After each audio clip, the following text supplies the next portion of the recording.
Halo semuanya, perkenalkan nama saya Delsustia Martins. Saya mahasiswa semester 2 dari Sekolah Tinggi Pastoral Kata-Ketik Santo Fransiskus Asisi Semarang. Pada kesempatan kali ini, saya akan mempresentasikan tentang teologi. Langsung aja kita mulai. Teologi yang pertama, etimologis dari teologi itu sendiri. Theologos berasal dari kata Yunani theos yang berarti Allah dan logos yang berarti ilmu.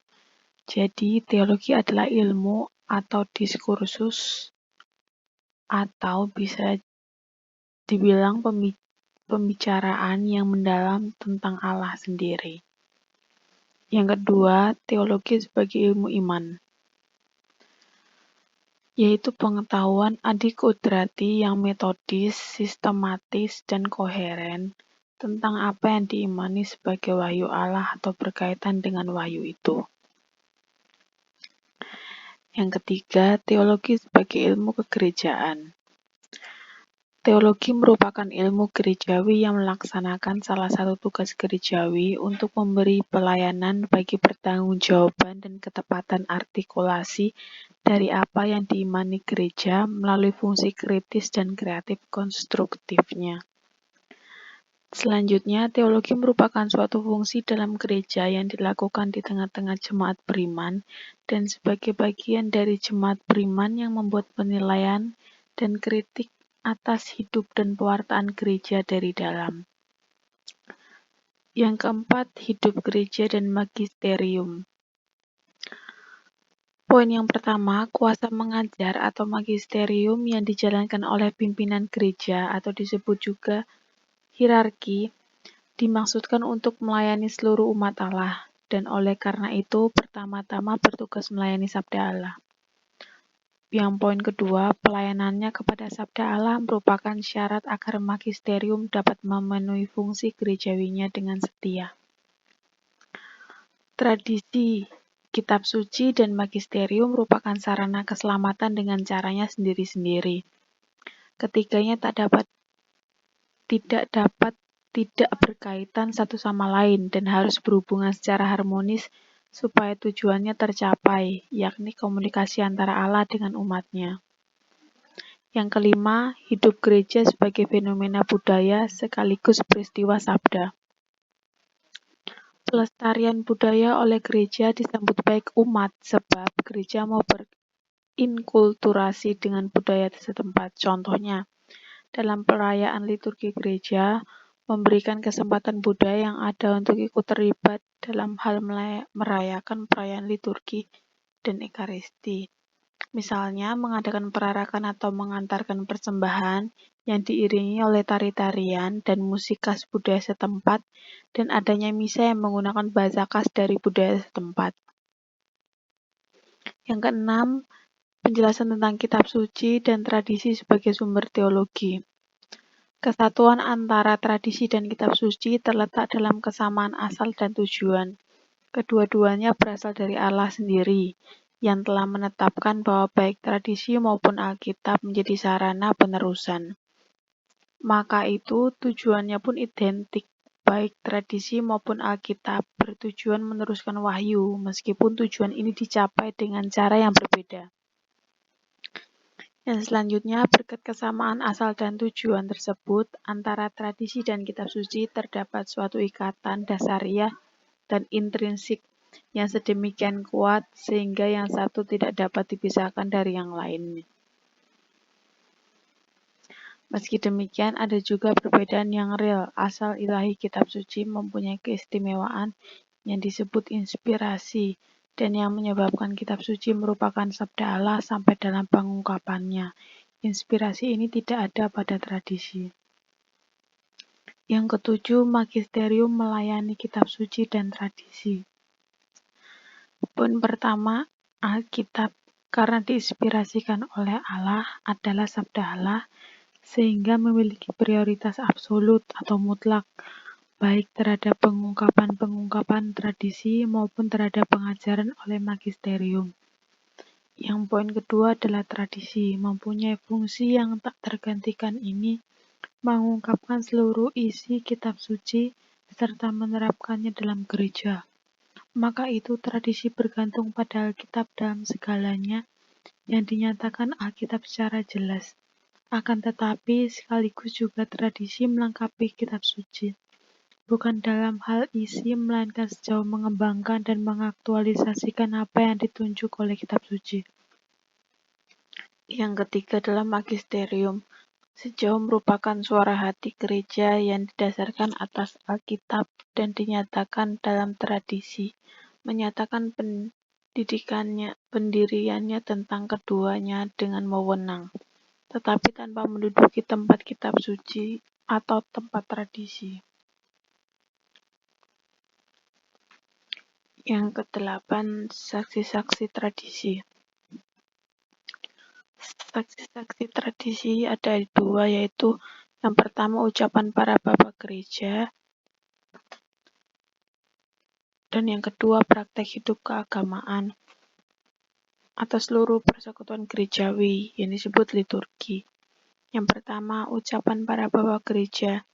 Sebutan bapa-bapa gereja yang suci yang dalam rangka ini dipakai di verbum artikel 8 sebenarnya pantas untuk semua uskup yang telah menerima dari Kristus kekuatan dan perintah untuk meneruskan, menjaga, dan menafsirkan wahyu. Mereka pantas disebut bapa berkat pelayanan mereka untuk memperanakan orang dalam iman. Dan kesucian adalah sesuatu yang melekat pada wahyu yang menjadi objek dan pendorong pelayanan itu juga, yang dengan itu mereka mengantarkan murid-murid baru kepada Kristus.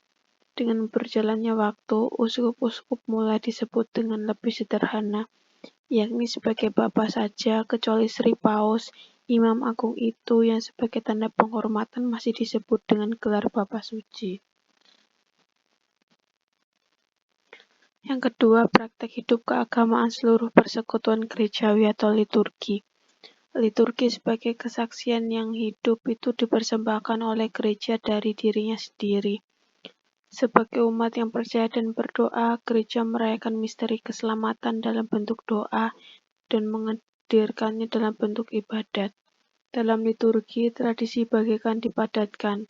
Pewartaan rasuli yang masih giat aktif itu bergema dalam liturgi. Karena itu keseluruhan liturgi menghadirkan keseluruhan wahyu.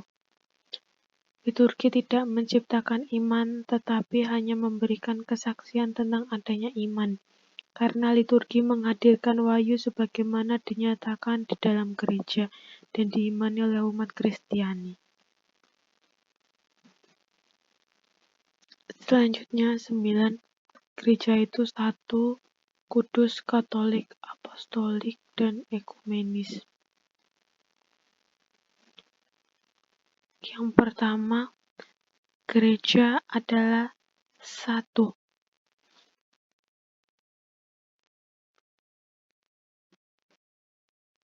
Di dalam rumusan syahadat panjang, pada bagian akhir dinyatakan keempat sifat atau ciri gereja Katolik. 1. Kudus, Katolik, Apostolik.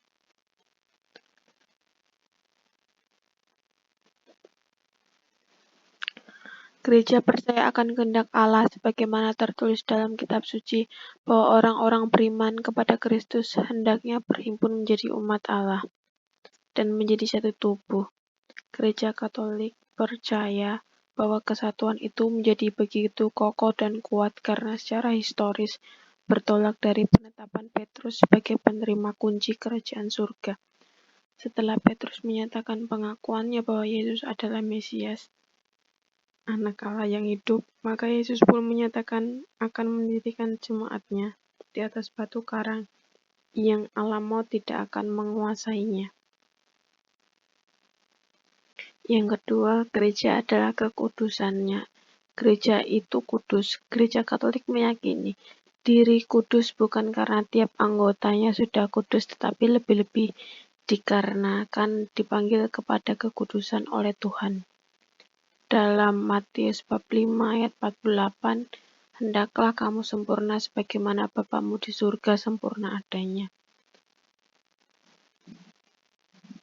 Perlu diperhatikan juga bahwa kategori kudus yang dimaksud terutama bukan dalam arti moral tetapi teologi, bukan soal baik atau buruknya tingkah laku melainkan hubungannya dengan Allah.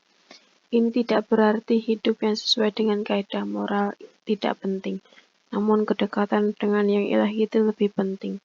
Sebagaimana dinyatakan, kamu telah memperoleh urapan dari yang kudus, yakni dari Roh Allah sendiri.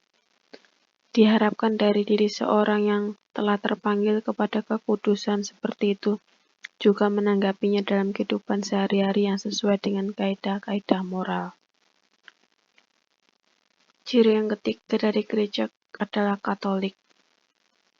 Dari kata Latin Catholicus yang berarti universal atau umum, nama yang sudah dipakai sejak awal abad kedua Masehi pada masa Santo Ignatius dari Antioquia menjadi uskup. Ciri ini juga sering berlaku untuk gereja Anglikan dan Ortodoks. Ciri Katolik ini mengandung arti gereja yang utuh, lengkap, tidak hanya setengah atau sebagian dalam menerapkan sistem yang berlaku dalam gereja. Bersifat universal artinya gereja Katolik itu mencakup semua orang yang telah dibaptis secara Katolik di seluruh dunia, di mana setiap orang menerima pengajaran iman dan moral serta berbagai tata liturgi yang sama dimanapun berada. Ciri yang terakhir dari gereja Katolik adalah apostolik. Dengan ciri ini mau ditegaskan adanya kesadaran bahwa gereja dibangun atas dasar para rasul dan para nabi dengan Kristus Yesus sebagai batu penjuru. Gereja Katolik mementingkan hubungan historis turun-temurun antara para rasul dan pengganti mereka yaitu para uskup. Dengan demikian juga menjadi jelas mengapa gereja Katolik tidak hanya mendasarkan diri dalam hal-hal ajaran-ajaran dan eksistensinya pada kitab suci, melainkan juga kepada tradisi suci dan magisterium gereja sepanjang masa.